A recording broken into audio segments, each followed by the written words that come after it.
What is up, CineNerds? I'm JP. How you doing? And I'm Ryan. What's going on? What did I make you watch this week? You made me watch a classic. We chose Natural Born Killers, or should I say JP did. And I was here for it because I hadn't seen it in a while. But I'll tell you what, it is really relevant to now. So let's dig in. So, I can't talk today. It's been a minute. Initial impressions on this watch, or even your original watch? So, my original watch was followed up with numerous times of watching this movie when it first came out. I enjoyed this movie heavily in my youth, but I also, once I turned it off, though, that interest faded. I didn't go back. So this is kind of like a refresh, rewatch. And I'm not even too sure, because it was so long ago that when I watched those, the amount of the difference. But I saw the director's cut this time. So, and I understand from my research a little bit that there was 4 minutes of footage was pulled out of the original because of the gore factor. And Oliver Stone, he had to pull that 4 minutes back to try and get him away from the NC-17 rating. So in his director's cut, I got a lot more gore, which I was here for. But this is a fast-paced movie. It's 2 hours, but you don't feel like it because it just keeps going, to me at least. There's some moments that drag a little bit, but God damn, I forgot how much I love this movie. Let's put it that way. It's amazing. Yeah. So, I watched the theatrical version this time, and the only reason I'd actually texted Ryan and told him, I said, I'm watching the theatrical version. I own the director's cut, but I watched it on digital because I do own it on digital, so I just watched the regular version. And I had even told him, and we'll talk a little more about it, but there's things I like better about the director's cut, and then there's things I like better about the theatrical version. The gore factor is what I like more about the director's cut for obvious reasons. You know, I always want more gore. The first time I watched this film, I did not see this movie in the theater. Did you see it in the theater? I'm gonna be honest. This is kind of like, did you see that concert, that band, that one time? In my youth, there's so many movies and things I did I don't remember. I really don't. I did not see this in the movie theater. I know the first time I saw this film, it had came out on VHS, and I believe I was at one of my friends' house. His name is Mike Church, and he had fell in love with this film, and it wasn't long after it came out on VHS, and basically he got obsessed with this film and just made everybody watch this film. And so that's what I remember is, you know, him being obsessed with this film and introducing me to it, and, you know, watching it for the first time. And man, I fell in love with this film. And you guys, if you've listened to any amount of our episodes, you've heard me talk about my love for Natural Born Killers. And if I remember correctly, you said it's your favorite movie of all time. It is. Okay. It is. This film is my favorite movie of So should all we just time. say you're going to give it a 5 out of 5 nerds right I'm now? I'm not going to say I'm going to give it a 5 out of 5. Episode's over, guys. Go home. But yeah, this movie, I think it impacted me at such a young age, and I don't know. I fell in love with the ideas of this movie, you know, and with everything being glorified, and it just became my all-time favorite film. And I know I've talked to people in passing, you know, and I'll bring up Natural Born Killers, and you'd be surprised the amount of people I've talked to that said they hate this film. Oh yeah, dude. There's a huge audience that they are so pissed off about all the cuts in this. I actually heard multiple interviews with Bill Burr when I went down the rabbit hole with this one, where he's just like shitting on this. He's like, I almost had a seizure because of the amount of cuts, and he's not wrong. There's 3,000 cuts in this movie. This film had more cuts in it than any other film ever made. I don't know if it still stands true, but when it was made, it had more cuts in it than any other film made. And if you're someone who's just kind of tuning in and you're not a big movie buff, what we're talking about cuts is the amount of times they had to segue into another scene or another thing happening. Because in this movie, you've got black and white cinematography. I remember hearing there's 18 different types of filming that were done in this movie too. So you've got black and white, like noir style. You've got color pops that are coming in. You've got animation, which was actually blindsidingly amazing and refreshing because I forgot about that. It's almost like a blue and red 3D animation happening that's really amazing. But between that, the color pops of certain aspects and certain scenes, the gore, the way everything's accentuated, all these little cuts added up. And if they're tying in the blood, the gore, the animation, the action sequences all together, it's a lot for someone to process. But I personally feel it was done very well, to the point where it pulled my attention more to the filmmaking. I thought at first it was so weird for me doing this rewatch because I completely forgot Oliver Stone directed this. I actually was like, did David Lynch do this? Because it gave me more of a Lynch vibe. I felt like I was watching Twin Peaks. Yeah. So it was interesting. And the thing talking about the cuts in this film, unlike today, everything's done digitally. This wasn't digital cuts. This was film edit. They cut on the reel and edited cuts, on film, and made the all these cuts for this film. And it's fucking mind blowing that the work that went in just to editing on this film alone. And there's lots of drama with this movie. There's lots of drama in the sense that what the actresses went through. Quentin Tarantino wrote the initial script for this. This was a movie that he wanted to do initially. He couldn't get it across the finish line, though, and through different channels, it got on Oliver Stone's radar, and he wanted to do it. There were certain scenes that put off Quentin Tarantino the way that the script was being rewrote, and at one point, Quentin didn't even want his name associated with it. He tried pulling off of this. He hated this film for a long time. Yeah, and specifically, it was because so Rodney Dangerfield, who's known as a comedian, there's a sequence with him in it as Juliette Lewis's father, and he's an abusive and sexually abusive person, and they try and accentuate it, and the color schemes and the ways they do it to portray him as evil and all these things going on really were intense. But you took a comedian like Rodney Dangerfield, who is only done comedy, put him into that sequence alone. I think that one was one of the ones that sent Quentin over the edge. He was like, no, I'm good. Yeah, and Rodney Dangerfield in this film is fucking amazing. He's amazing, but he also... he's a little too spot on for the look. He's completely... it was perfect casting. The scenes that we're talking about, it's all very colorful, and it's done like a sitcom. But that was one of the things Quentin hated the most. I fucking love the satireness of it being like a sitcom, and it's Mickey and Mallory meeting, and you finding out that Rodney Dangerfield is, he's sexually abusing his daughter and abusive to his wife, and it's played in like a happy sitcom kind of way. And Rodney wrote all his lines in this. Did you know this? Yeah, they gave him creative freedom to do that. However, he also had moral standards. So he refused to do the sequence that you see where you see the hands groping Juliette Lewis's butt. That is not him. He had somebody else come in because he didn't feel comfortable doing it.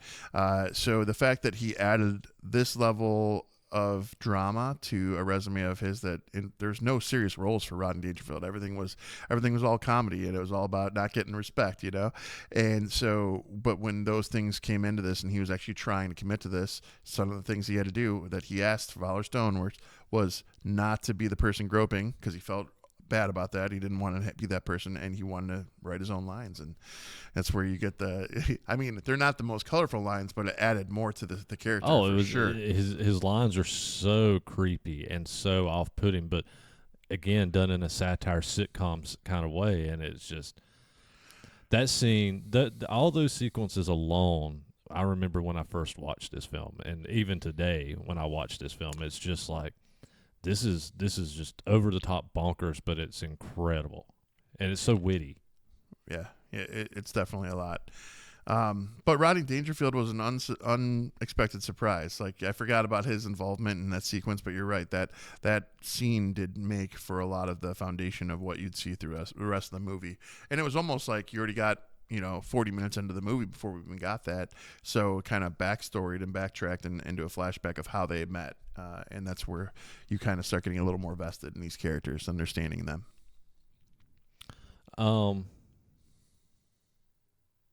Opening scene in this. What a fucking opening. I love the music in this. Shit list, L7. Yeah, I mean, right off the rip. And the Leonard Cohen before that. Yeah, Leonard Cohen. Yeah. Cohen before that, and then it leads into Shit List by L7. Her singing the shit list while she's kicking the shit out of these dudes is awesome. It's kind of like her Alex moment from Clockwork Orange, where Singing in the Rain comes in. That's like she's beating the shit out of these dudes to You've Made My Shit List, and it's so good. And I love, even before that happens, I love the waitress with the name tags. She has 3 name tags, for first, second, third shift. So they all the waitresses use the same shirt, and little details like that. I eat up. Juliette Lewis, like she's ordering, she calls her Rosie, and she goes, "It's Mabel," and points to the top. She goes, "Whatever," and she just walks away, and she goes over to the jukebox. And man, the brutality of it is so good, though. It's just, I don't know, I enjoyed every second of that opening sequence too. What was it? I'm trying to remember. Is there a scene here that I heard about after I watched this?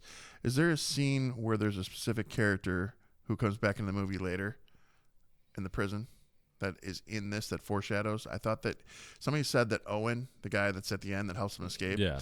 Somebody said that Owen is in this opening sequence walking away somewhere. Like he's. I think he is maybe in the director's cut, or he was supposed to be, or something. Yeah. Because so it's supposed to be like foreshadowing, and I didn't see that or catch it, so now I'm going to rewatch it. Yeah. So. Yeah, I think you may be right. I had to go back and see, but I think that is correct. There is something kind of foreshadowing. And that's the one thing you're talking about Owen. I mean, and I hate to jump from the beginning of the movie to the end of the movie, but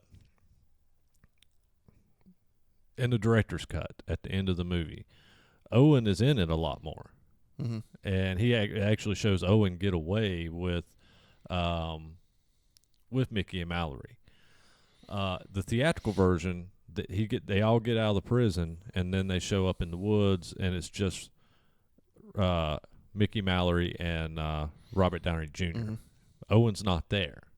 So in the director's cut, now it's been a while since I've watched this, so correct me if I'm wrong. Doesn't he start like flirting and getting real handsy with Mallory in the director's cut in the ending?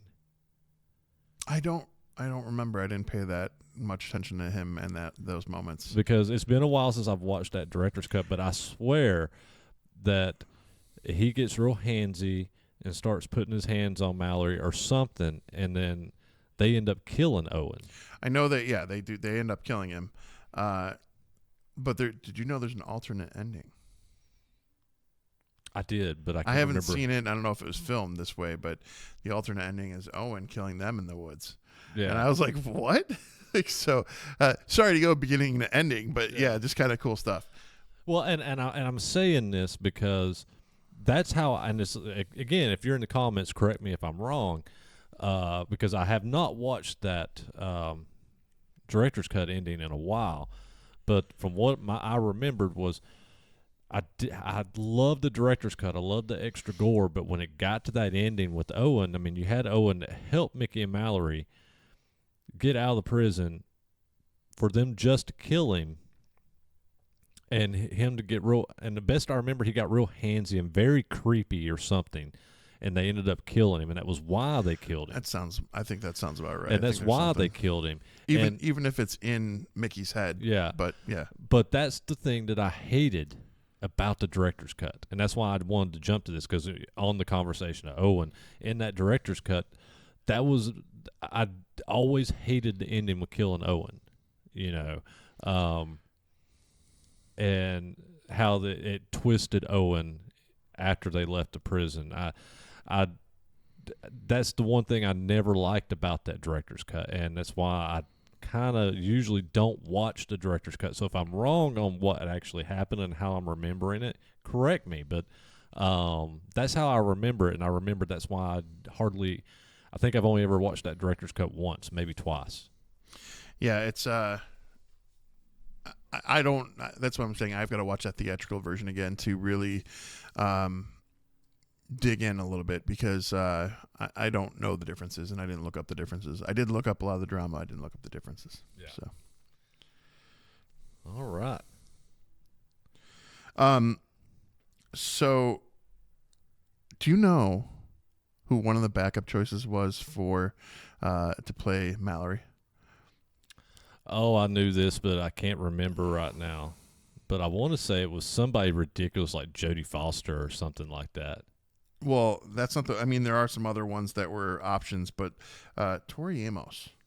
I do remember that. Tori now, yeah. Amos was in the running to play Mallory.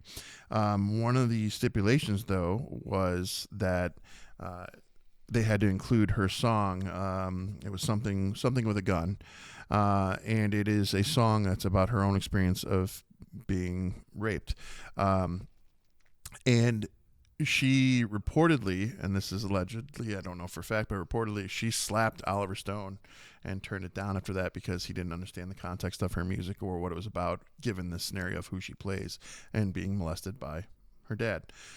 By the way, if you haven't caught on yet, this movie's not for the faint of heart. And so the topics we're talking about today there's a lot. There's all the way into politics, which isn't our normal thing, but you'll kind of hear as we go here. But yeah, so I found that really intriguing. Now, I would have liked to hear something from Tori Amos on that already amazing soundtrack for sure. Oh yeah, yeah. But, and Trent Reznor did this soundtrack, and I'm actually surprised with that era that Tori Amos, unless it was because of Tori Amos, that Trent wouldn't have put her on this soundtrack. Because I mean, to me, that seems like something. Her music, Trent would have understood it definitely a lot more than Oliver Stone. What else was there? Was another little piece. This is a cool one. Quentin Tarantino. So obviously everybody talked about his wanting to be separated from this movie. He literally hated the film. Didn't want anything to do with it. Wanted his name pulled away from it because of the Rodney Dangerfield scene specifically and initially. Him and Juliette Lewis, they paid like peasants to watch the movie. They went into a theater and they checked it out for all of 20 minutes. And she looks over at him at one point, can totally tell he's disgusted, and he's mad because he's got this. When Quentin Tarantino holds a grudge, he holds a grudge. I think he's got a blacklist of A-list actors that he's worked with of like 7 different people, and he gives zero fucks about talking about it. But it was so bad that Juliette Lewis goes, "Hey, let's get out of here." So 20 minutes in, they leave. So he still hated this movie. It took getting into an elevator somehow with Johnny Cash for Johnny and June. And talked about how good the movie was to him, and he's like, well, at least there's that. At least I got that out of that. Okay, that's worth it. It's Johnny Cash, so good stuff. Yeah, it said that he kind of grew not to hate it after that, and that they allowed him to release his original screenplay. The script's out there, so you can see it. There's footage, I imagine, somewhere, but he started to try and do this DIY. He tried to make this film originally before he even got into Oliver Stone's path. So I'm curious to see what the original intent was. And in interviews, he is quoted as saying that if I get to the end of my career and there's not, a lot going on and I'm out of ideas creatively, I'd like to give my own run at this movie at some point. So it'd be interesting to see his original concept and take on what this movie meant to him, because he is he's a stunning director. I mean, I love Quentin. Yeah, the thing is, I would be interested to see. I go back and forth on that because I'd be interested to see what Quentin would do because I love Quentin as a director. But what Oliver Stone did with this film, and I feel like the ideas that Oliver pushed for this film, with this film being kind of so satire, and this film is really what this film is about is it's about media, and it's about the media glorifying violence and popularizing these serial killers, and not just media, people in general, that glorify and fall in love with these serial killers and violence and things of that nature. But the whole satireness of how horrible our media is, and that stands so true today in today's world with the media and falsified news or clickbait or whatever it is, and glorifying these horrible fucking murderers and things. Oliver understood that back in the 90s when this was made, and that's what this movie is completely about. Now, my thoughts on that, would Quentin carry that on, or would he just make it about serial killers? I'd be okay to see whatever version he gave us, whether it was that or not. I think that the end product of what we got was, I think it was pretty amazing. But I do think that there was definitely strategy to how they tried to get that across the board. Like, I know one of the things that they don't talk about a lot is like Coca-Cola actually thought it was an Oliver Stone movie. They're thinking like, clean, friendly, fun. They okayed the use of like either their likeliness or the polar bear. The polar bears, yeah, the polar bears. And so they got to see the final screening before it was released and freaked the frick out because of the amount of gore and the things happening in this movie. They're like, this is not representative of our product. But Oliver Stone didn't incorporate those details when he was, trying to get, hey, you'll have product placement in my movie. So I like that he was trying to go the backhanded route to use these things to his advantage. But at the same time, the delivery, holy shit, the delivery that we got though, like when you look at the media focus in this and the time relevance, what they're showing in the movie for these media clips is, to JP's point, our fascination with murderers is very unhealthy, honestly. And the focuses they used were like Menendez brothers, Rodney King, who was the other? There's another big serial killer in there, or another killer of some sort. Yeah, I remember the Mendez brothers and Rodney King was in there. They focused on Tanya Harding. If you remember the Nancy Kerrigan Tanya Harding thing where she clubbed her knee and she couldn't do the Olympics. Things like that. We have an unhealthy fascination, and I like to use this point to show how relevant this movie is now. So you've got somebody who like Luigi, the recent guy who he offed the CEO of United Healthcare, I think it was. But we clung to him almost as a hero as a country because he gunned down this man. And, a lot of us have been screwed over by the healthcare industry and insurance companies, and so a lot of us identified with that moment where he had that frustration. At the same time, there's me who's thinking this guy has a job to do. It's what he was hired to do, and he's still a father, and he's still got a family. So I don't like the thought that we glorify this individual, but I do agree with these topics needing to be brought to light, and if sometimes we gotta make those things happen to get the attention of people so they listen, but I don't know, it's such a weird one. The thing is, and you guys have heard me in previous podcasts, and I call it murder porn. I fucking hate what I call murder porn. I hate the glorification of serial killers. I hate the glorification of all these, not just serial killers, murders. murderers, and people watching this stuff and just somehow identifying. They feel, I don't know if they feel like they identify with it or what, but and you have people say, well, this is my comfort shows. Like, watching interviews with serial killers and stuff is a comfort thing. That's just disgusting, to me. I don't think it's disgusting. I think it's curious. So we have this want to understand what we don't understand.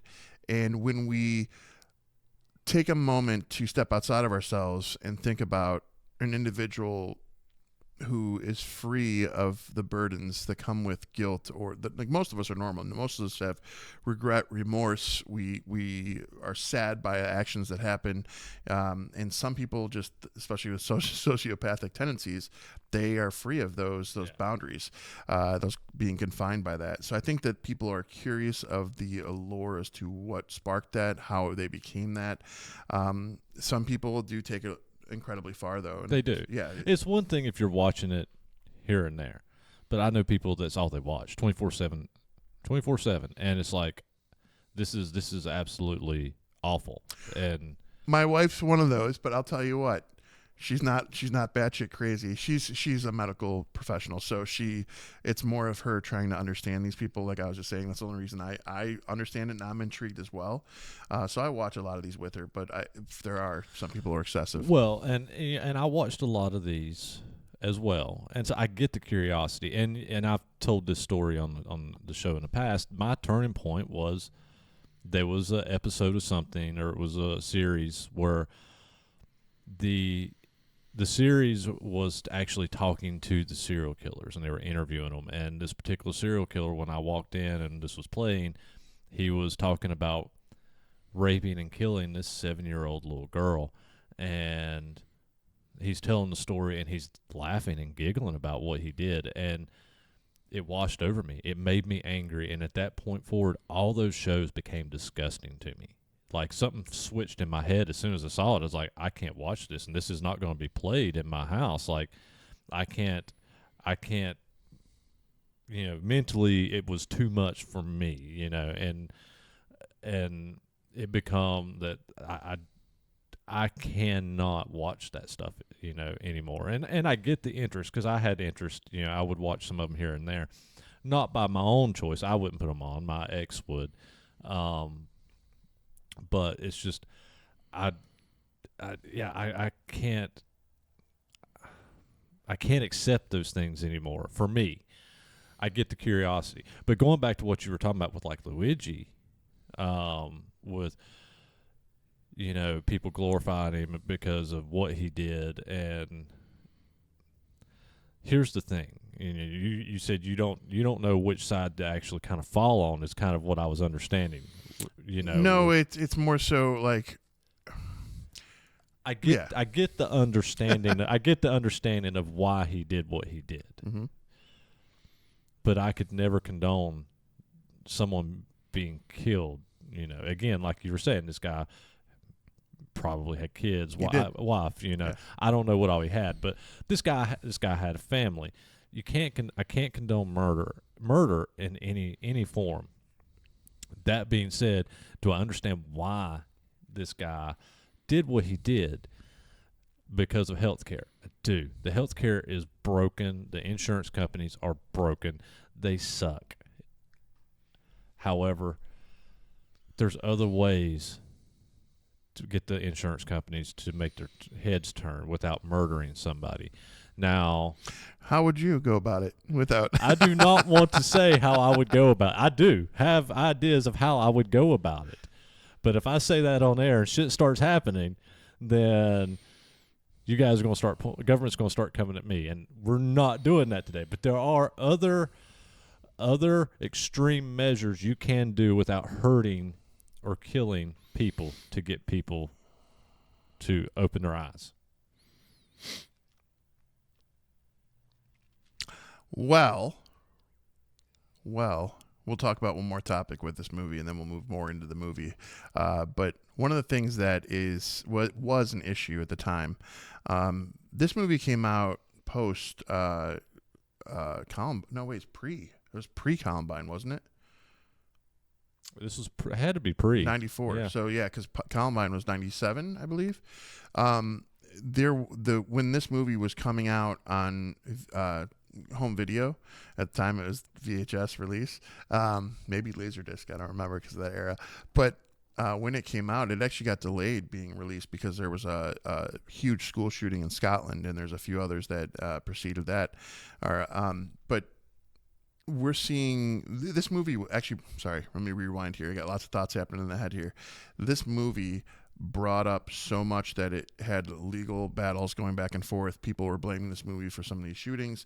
People were dramatically affected by this movie because of the gore and the intensity of what was happening in it. But you actually had school shooters citing this movie as a reason for why they were doing what they were doing. It went to court, and it ultimately ended up being deemed that any fictional depiction of a movie cannot be the determination for why anyone does what they do, which I completely agree with. If you're somebody who can't separate fiction and reality, then you need to be mentally addressed and looked at, because movies are movies, man. These are fictional characters. So I'm hoping that, anyone that has those violent urges, they reach out, they do their due diligence in finding the help they need. But we're going to be, we bulk film when we do these. So this movie review will get released 1-2 weeks from when we're filming it. But just yesterday, there was another mass shooting here at a Catholic school.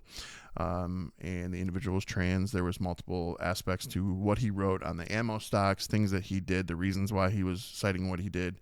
One of them was citing vaping, JP. He claimed he had cancer and was dying because of vaping. Well, it happens. I'm trying to get this guy to quit vaping. So if you guys want to come into the comments and maybe help me out here. He's not only trying to get me to quit vaping, he's trying to get me to quit smoking, because I started smoking back after all the stress, which was an understandable reason. But anyways, there's all I'm saying is that there are people out there that definitely have urges and thoughts, and just please don't act on those things. Seek help. It's so important before you hurt anyone, any way, shape, or form. That aside, this movie, as a movie, not in any serious context, but as a movie, as just a viewing, it's pretty much impeccable. This movie, start to finish, outside of the drama and the things that happen with the actors, the actresses, the legalities, all those things, you take that all out of there and you just watch a movie for what it is. This movie it's got action. It's got kills. The Robert Downey Jr. Let's get into Wayne. Okay, Wayne, I don't know. First of all, there was, who was the actor who was supposed to play him before Robert Downey got a hold of it? Oh, I knew this too, and I can't remember who it is right now. There was the short list of other actors before the actors that we saw in the movie that were there were fucking superb. I would have loved to see any one of them. But Wayne, Robert Downey Jr. coming into this film, I think this might have been his first film on his comeback trail, if I remember correctly, because he had his drug falling out. He went through a lot. I think he fell back off, and then he still think he had those. What was it that bad drunk driving wreck or whatever it was he had, and he was arrested. That was after all this. Oh, that wow. was after this film. So either way, he convinced Oliver Stone to let him. There was a individual in Australia who was known for shock pieces, just like what Wayne was doing in this movie, and so he wanted to kind of feed off that. He convinced Oliver Stone to let him use a Australian accent. Came in full swing, like, I'm watching this dude with a mullet and Australian accent, and I'm like, this is cool. I enjoyed it. He always, and I knew that he took the style from that guy in Australia, but growing up, I always saw this as like Geraldo. So I was getting into that. So they used the interview sequence in jail where Wayne is interviewing Mickey. They used the interview style of what Geraldo did with Manson, which I thought was pretty cool. I thought that was a way to kind of give respects, but at the same time show how things actually happen there. Because like Robert Downey did that scene, I like really believed him. You seemed like he was saying all the good stuff to Mickey to get him to do the interview, and then after he did that, he was like kind of like baiting him in it to try and get the anger out of him. And I was here for that because you believed it when you saw his eyes, and I love that shit. Yeah. and that's just more of the satire of this film is the over the top and the glorification of violence within the media, and that's again that's what this film is about. And Robert Downey Jr. played it over the top, and it was perfect to the point that, you know, as Mickey and Mallory are still on their killing spree, I mean, it's very on location, you know, trying to see these dead bodies and trying to show the aftermath of what and glorifying Mickey and Mallory to where after they get arrested and they're in prison, he's trying to do these up in person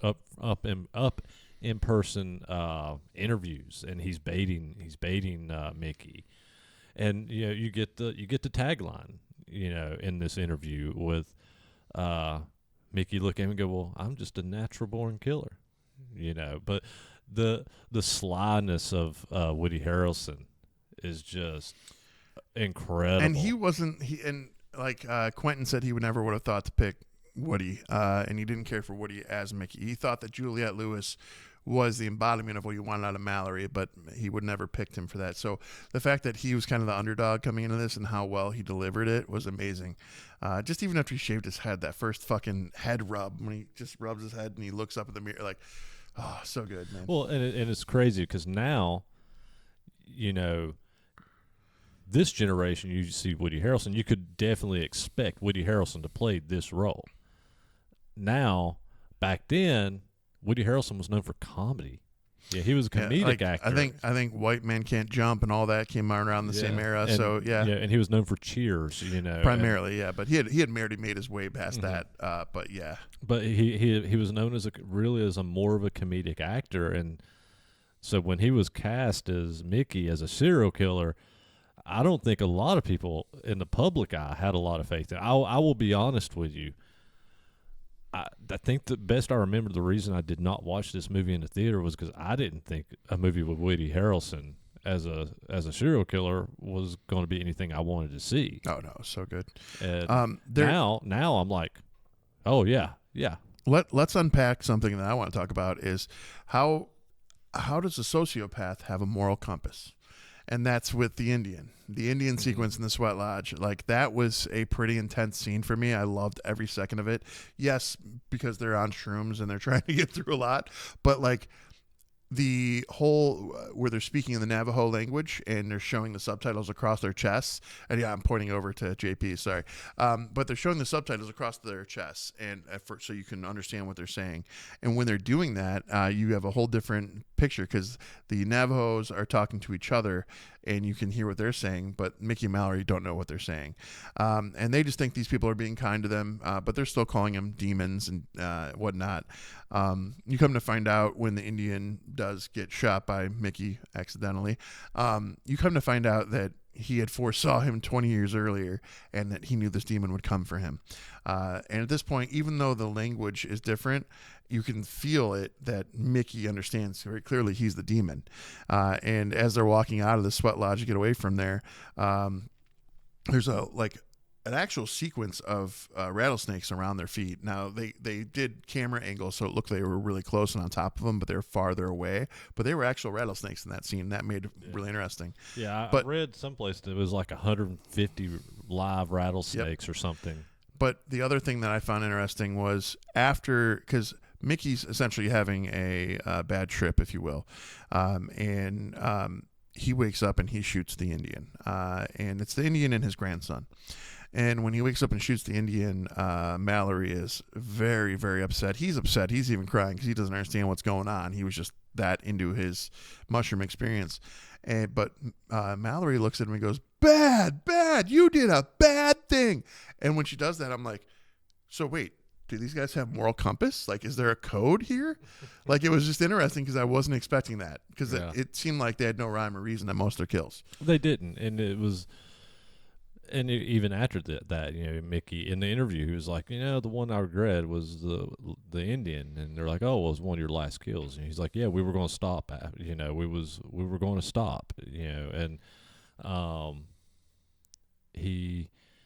what changed in them there, I don't know, never understood it, but other than this guy showed kindness to them, and they had some kind of empathy for this individual until they again was in this sweat tent and kind of went on their mind. And well, to me, this makes the characters more, it brought me closer to the characters. And the reason I say that is because if you've listened to the podcast, you know I love a conflicted antagonist, and these guys are kind of your protagonist antagonist, actually. So the way that they're back and forth, but this moment specifically, anytime you have that conflict happening, I love that shit because it makes me feel like, okay, they've got human elements. They're not just a brutal killer. They've got a human capacity. It's one of the reasons I love Dexter. Shut up. He's spoken his 2 cents, but he hasn't watched the new Dexter series yet. it already got canceled. No. That one's the prequel series. The one where Dexter's still alive that I told you about. It's 4 episodes in. And it's fucking amazing. And the cast, untouchable. But anyways, Dexter is another conflicted one. And I love it. All right. We already kind of talked about the end of this movie. Do we want to talk a little bit more about the ending? I mean, I talked about the alternate ending. And to me, I kind of like they escaped and they had a whole fucking family in an RV traveling around the country aspect, because it made it more it made you think more about different there are murders that are still out there that, you know, like look at the Zodiac killer. Nobody's definitively talked about or found out who he is to this day. You've got Jack the Ripper was never identified. There's so many serial killers They that just get identified Jack the Ripper. I hear it all the time. I don't believe it. They got DNA proof. Okay. Who is it? Oh, they named him, but I can't remember the guy's name I keep now. hearing that, and there's even a dude who thinks he's the grandson of Jack the Ripper, and he was doing this whole docuseries. I read this article, and it's been scientifically proven that they have figured out who he was with the DNA. But that's what, like, every week I hear that Amelia Earhart's been found too. So it's like, all right, I need to know the definitive proof.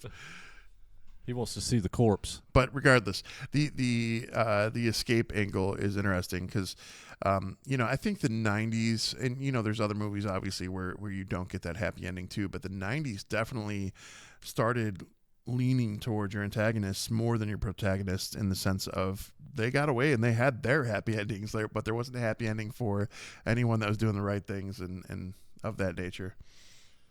Yes, because we're a wild generation. Truth, man. It's weird. Like, I do think if you're going to take away anything out of this, the focus that Oliver Stone turned it to the media and the unhealthy obsessions that we as American people have with these icons, it's not okay. Like, this fucking Sydney Sweeney shit's gotten out of hand. I'm sick of the fucking memes in my fucking thread. It just the Cracker Barrel bullshit. The Cracker Barrel bullshit. Everything's so over the fucking top. Just settled. You know what, guys? We have more pressing issues right now than fucking logos and ads from fucking companies that don't give two shits about us. So I'm just gonna tell you like this: focus on what we got to focus on, and let's get. I love this country. I have all the pride in this country in the world, but what it currently is, not so much. And that means that I don't care if you're right or left. Fucking wake up and fucking let's look at the real problem. Our government's in shambles. Let's fix it. And I'll shut up on politics. Absolutely. Box office budget. Did you look at it? I did not. I do have it, and I did look at it. Okay. And oh wow, this is gonna be a rough one, because this one was a little surprising on the budget and the box office. So you will make a guess? I'll make a guess. So we've got Oliver Stone, we've got decent actors. Oh, by the way, before I get into the budget, I will say this: I'm convinced that this was Tommy Lee Jones' audition for Two-Face. I can see that. Tommy Lee Jones was the warden of the prison, and his insanity in this. Anyways, budget. But I think that came out. Did that come out before this? Came out before Batman Forever. Yeah, this one did. Oh, okay. All right. Oliver Stone, decent cast, 3,000 cuts versus 600 or 700, 18 forms of videography. Let's go 125 mil. You're way high. See, this one's not one I don't. There's no gauge for this being 94, and the times and what were Probably in today's market, probably around that, but way high? yeah. Wow, they did all that with that. I'm okay. Go ahead. Budget was $34 million. Jesus Christ! See what I'm talking about? Like, Yeah. Now in today's inflation and everything, hell, you may be getting pretty close to that $100 million, but I don't. This is an instance of where people are just abusing the fucking clock. I'm sorry, dude. There's no reason for these fucking 200 million plus budgets in some of these huge films. It's just stupid. But go ahead. Box office Okay, so on a $34 million budget. I'm gonna stick with the same number I Now, just had. mind you, this is rated R. Okay, I'm gonna still stick with that. I'm gonna go 125 mil. Okay, you are still way high. Really? This movie did worldwide just over 50 million. Okay, that's interesting. That is definitely interesting. But keep in mind, it's rated R. Yeah, but I was seeing rated R movies when I was a kid, and it didn't matter. I mean, Yeah, I get it, but I mean, most of your rated R films, even in the 90s, I mean, if you cracked, 20, 25 million, then you were doing good. Yeah, because you're closing off a big market with not having people under 18s. I can get that. So, Yeah. So I mean, 50 million is it's not today's numbers on what. No, but I think that I feel like this, just because I hold this in such a high regard, I feel like this one, I wish people knew about it better. That almost I feel like he could have done a lot better. That's all. Oh yeah. Now, when I looked at actually what the box office was for this film, I actually was a little took back. I was like, wow, Oliver Stone film, and this movie is so well regarded, and this movie people loved this movie when it came out, and it only made 50 million. Do you know what? Now that I'm talking about it though, and I'm saying things out loud, I definitely can understand this, because you got telephone tag, right? So people go see it and they come out of it. You got 50% of the people who were absolutely thrilled and loved it and thought it's a fucking classic, and then you've got the other half that were like, I felt like I was having a seizure. There's too many cuts. It's this and that, and there are a lot of people who complained about it. So I could see people going out and spreading that word, and then people not wanting to see it and wait till it came out. Yeah, and I mean, this movie, I mean, I think it became. I think a lot of people between the cuts, and I think a lot at the time, I think it went over a lot of people's heads on what this movie actually was. Yeah, no, it was. I don't know. I think it was amazing. That's all I know. Ratings? Lot to dig in here. So I know we already addressed we know what JP's going with. You don't. We know. Anyways, so for me, I won't be quite as high as JP, but it is up there for me. This movie, I don't think that. Maybe it's because I saw it and it was Woody Harrelson and Juliette Lewis. Maybe it's because I saw it and those people are imprinted as these characters. But these were roles of a lifetime for these two, in my opinion. Honestly, they couldn't have picked a better two to do it. And the other sub-characters, you've got people like Robert Downey Jr., who was the detective? The detective that was batshit. Oh, Scagnetti. Scagnetti's the character's name. What's his name? It was in a lot of Quentin movies. Did you know the sequence within this prison cell where he's with Mallory? She actually broke his nose on the wall. Mm-hmm. That was unbelievable. But anyways, so with those things said, the things that actually came out of the filming, the love and hate with Quentin Tarantino and Oliver Stone, the Johnny Cash, all these little spidered off side stories and side quests that spun off from this movie. And the movie itself being as amazing as it is, I'm gonna go 4.5 nerds, because this one, it's definitely up there for me. It's a solid watch. I never get sick of this movie. It's got heart. Tom Sizemore. I couldn't remember his name. That's right. Yeah, Tom Sizemore played Scagnetti. Okay. Yeah, I mean, it's not a bad rating. It's not a bad rating. It's a great movie.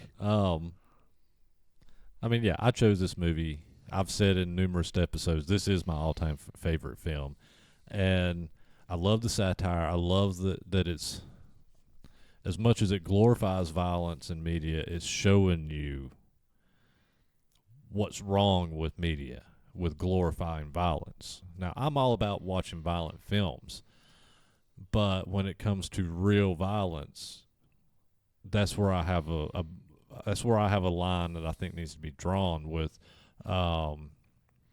what's being glorified and what's being presented to you. These serial killers and things, that they should never be admired. They should never be loved. And especially at the time, the media was horrible with really glorifying the killers and not the victims. I will say, in recent years, to a certain degree, some media outlets have gotten better about talking about the victims versus the killers. But that wasn't a thing back then. They would be killed.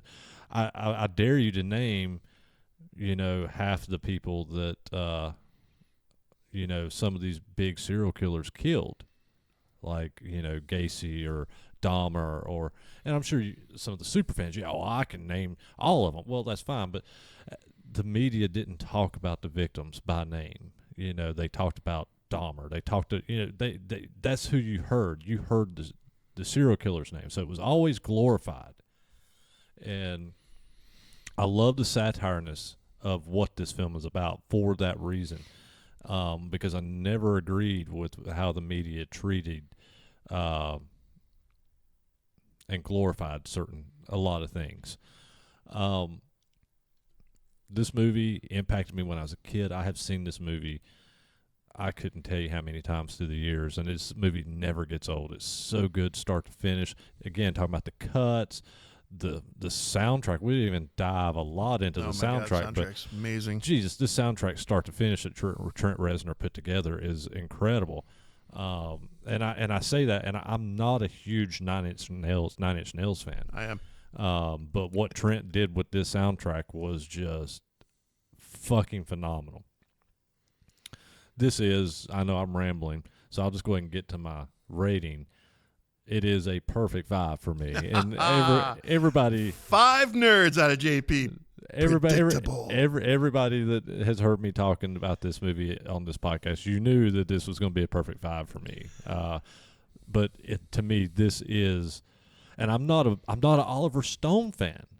I'm not a big Oliver Stone fan.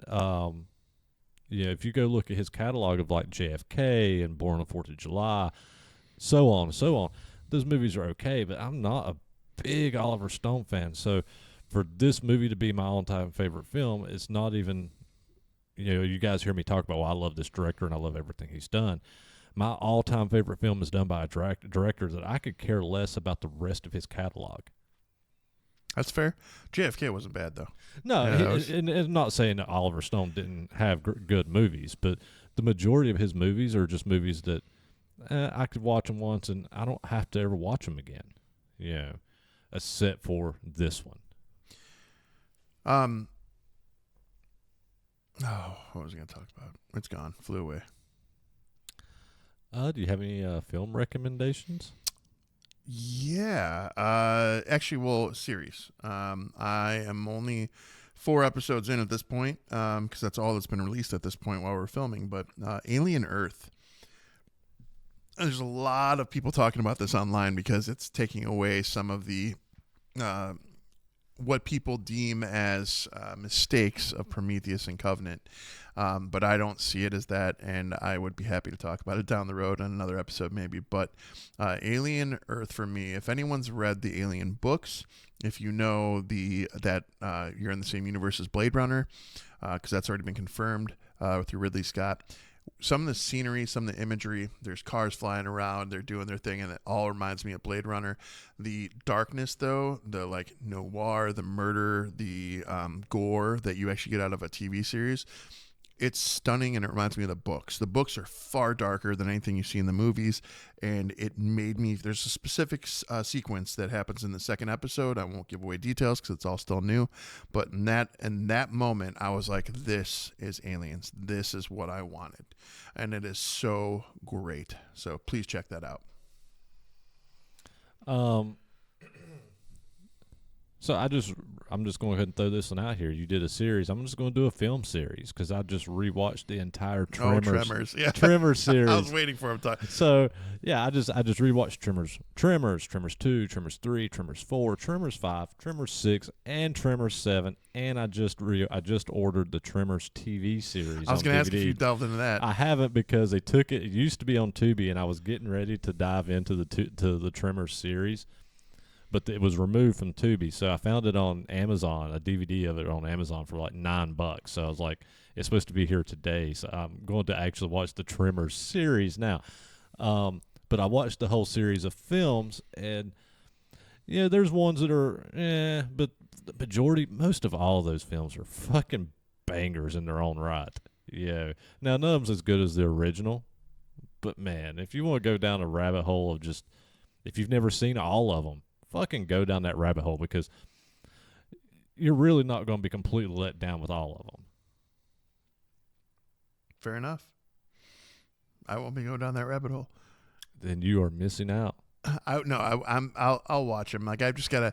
Those are the type of movies that I'll put in the queue. And I did see Tremors 1 and 2, but I've never seen beyond that. Oh, see, they get so good because they follow Bert after the third one. Well, and you get Jamie Kennedy in two of them. You get John Heder in one of them. You're not selling me. But those are the things that I would put like in my queue, and if I have nothing else going on, I'd happily watch. You know what I mean? So it's not letting put off by. It's like, you know what I rewatched recently was Species, and I didn't have a very serious appreciation of that series until I rewatched it. That series is cool. I've got the whole series on DVD. Yeah, absolutely. So I can appreciate all that stuff. So if you can go through the Species series, then the Tremor series is a piece of cake. No, the CGI is far worse. Maybe not in the second film for Species was a little rough, but I've seen some of the CGI from Tremors in later films, and I was like, man. Oh no, some of that CGI gets better, and then they still keep a lot of the practical effects. Now there is certain things they do CGI that's like okay, but the Species is way worse. See, I can't say anything because one of my favorite horror franchise, some of the CGI in Hellraiser is just god awful. So it's what it is. But I mean, when they do the practical effects, and even still when they do the practical effects, like Tremors still looks good, you know. Yeah. So, CineNerdsPodcast.com. You can go there. You can go to our shop, and you can get some really cool items. And the items as sorry, I forget. Yeah, he's used these camera angles. So yeah, these are still test products that we just got, but but we got a little drawstring bag here. This is probably, and I talked about this in our little unboxing video, but this is probably one of the best coffee mugs I have gotten in a while. Quality is bar none, dude. This is great. I don't know if you can see it. Zoom in. Sorry for those of you who are just listening. We also got pajama pants that were something we're looking at here, so should show those too. Little logo action happening there too. So we got our merch store up on that CineNerdsPodcast.com. You should really check it out. And there's T-shirts, there's hoodies, you can get mugs. I believe there's keychains, and there's all kinds of goodies on there. So you go there, order anything. It helps us out. It helps Angela out at Seemingly Perfect Designs, and we're goodies and we're sweet, but we're not included. Yeah. Sorry. So, and as well as all of our updated schedules, episodes, links to all of our socials, our letterboxes, which Ryan's always doing written reviews on there. I started trying to get some written reviews back up on our website, and I've actually been stealing some of his written reviews from Letterboxd and posting onto our website. That's fine. That's great. Do it. That's because he's way more savvy than I am with the tech side of things. So I let him handle the website. Yeah. So I did start actually, like, I did one, and then I took 2 of his off of his Letterboxd. Which ones? I didn't know you did that. Yeah. Well, you commented on one of them the other day. Said on my Letterboxd. That was your review on our website. Well, I thought you watched it. Was the curse? No, it was yours. Okay, all right. No, it was cursed. The cursed. That movie was And there was another one I did too, but I can't remember. Oh, it was Hunter x Hunter. I put that one's I great. put your review of Hunter x Hunter. I was very, very happy about watching that one. That one made me feel good about stuff. So that was nice. I like that. Yeah, and that was off my recommendation. See, these recommendations will work. Anyways, we'll quit rambling. Until next week, guys. We're your CineNerds. Peace. Later.